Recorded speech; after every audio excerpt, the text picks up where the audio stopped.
Are we on, Trev? Are we on? Hello everyone and welcome to this kind of extra edition of Beer Sweden TV. If you've been following the blog, you may know that I was actually supposed to be somewhere else. I wasn't supposed to be here, Trev. I was supposed to be somewhere else right now, brewing beer in Scotland, but a volcano put paid to all of that. So, but we're here and I thought, well, why not just slam in an extra edition of Beer Sweden TV? So we are going to take a very quick look at actually quite a in-depth beer style, but we're just going to do a little quickie, and the beer style we're going to look at today is wheat beer.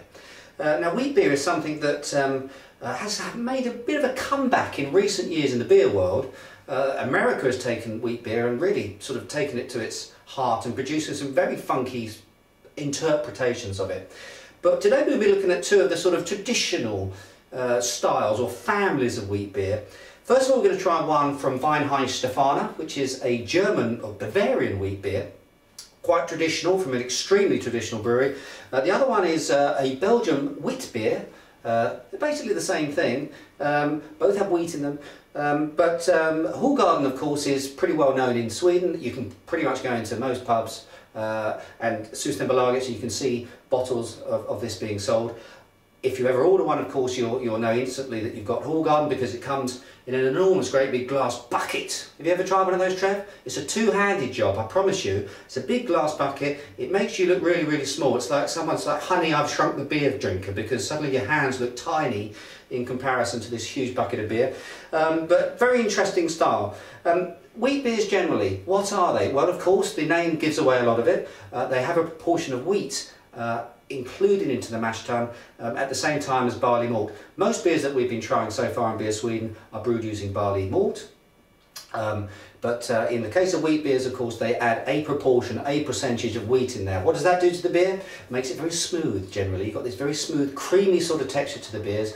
And of course, wheat beers are very famous for their distinctive, an extremely distinctive nose on the beers. If you've ever had a wheat beer, you'll know exactly what I mean.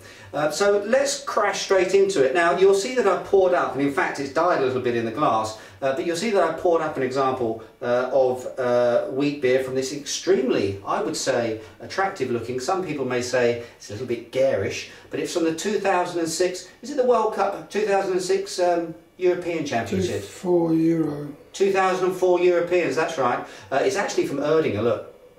Do you see that? I cleverly hid that. But anyway, it's a very stylish little glass. This is the kind of glassware that you're normally going to see associated with wheat beers. Tall, sort of like flower vase glasses. Why are they like that? Well, because you need to be able to get the entire contents in there. The thing about wheat beers is that generally, in the straight, true styles of them, you will get a proportion of yeast actually flocculating. That's a good word, Trev. Do you like that? Flocculating in the bottom of the bottle, a bit like sort of a bottle of wine, exactly the same sort of thing, a bit of throw. Now a lot of people decanter that out. I don't. I want it in my beer. It adds to the flavour, makes it more chewy. And so what you need to do is pour a lot of the bottle out so that you can get to that, and then when you've got about half the bottle empty, give it a swirl, Trev, not the glass but the bottle. And then by doing that, we agitate all that yeast, and we unsettle it all, and then I can slam it straight into the glass, because this is what I want to taste here.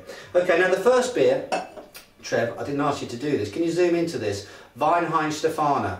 It really is to me the epitome, the sort of definition of a German Weiss beer, white beer, or Weizenbier if you want to call it that, wheat beer.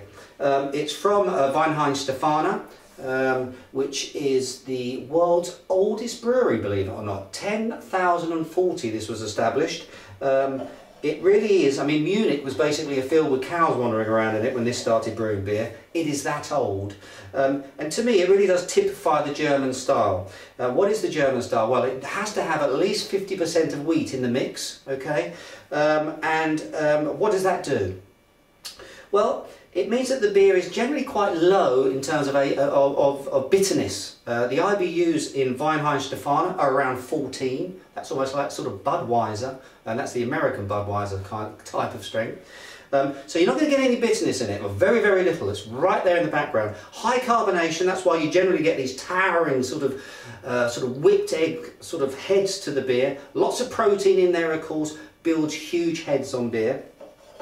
But the smell is the giveaway with wheat beer. You're always getting this extremely phenolic sort of character to it. It's actually a metabolite of ferulic acid. Did you know that, Trev? And what that does is it throws out very distinctive smells of banana, Band-Aid, very medicinal sorts of smells, a little bit herbal as well. So you're going to get pretty much, can guarantee you're going to get banana, and you're going to get cloves, coriander, that sort of thing in the smell. Let's give it a whirl. Very important to give it a whirl. And yes, they're there. I mean, they are just screaming at me. Banana splits. Let's not play that again though.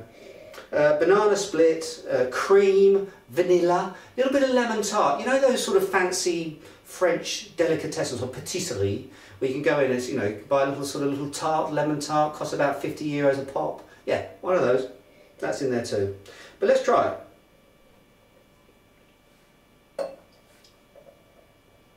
I mean, it's deliciously refreshing stuff, to be honest with you. If you've got a problem with bananas in your beer, I can understand that. But if you can get past that and actually drink it, then it really is an amazingly refreshing drink. Fantastic summer drink, in my opinion. It's got that little sort of snap of acidity, a little bit of sourness there that gives, I think, lifts it, gives it that little bit of refreshment value that I'm after. So it's kind of medium dry, not terribly sweet, with that little bit of sort of acidity curling the tongue at the end there. Very, very drinkable stuff. Rating, Trev.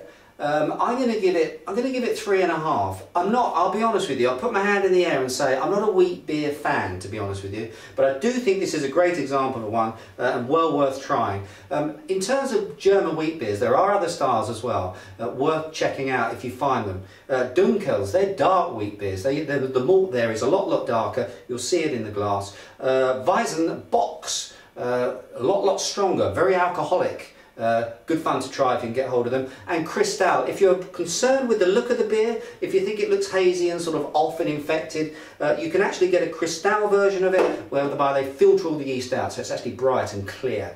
Okay, so that's the first beer. The second beer we're going to try is another classic, okay? Trev, can you zoom into this one? Hoegaarden. Hoegaarden, the beer that comes in a big glass. Trev, can you see that?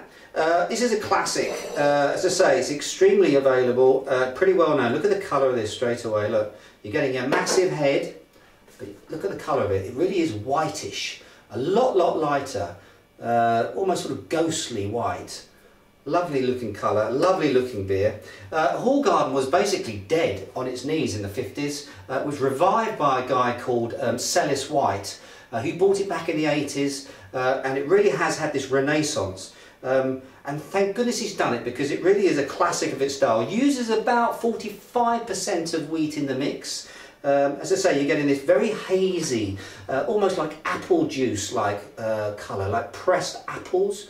And now the difference between Belgian wheat beers and German wheat beers generally is that they use orange peel and coriander when they spice the beer. Belgium used to be on this spice trade route, and they used to throw whatever they could into their beers, and it became a bit of a tradition to do that. So you'll find that there's a very distinct orange, bitter orange sort of vibe to the beer. Give it a whirl and see whether it's there. Hasn't got the banana thing going on in any way. There is coriander there, definitely. But flavour-wise, vanilla, lemon, zesty. It's delicious, actually. What I love about it in particular, it has a definite acidity to it. Whereas this has a suggestion of it, this one is actually quite sort of electrically charged.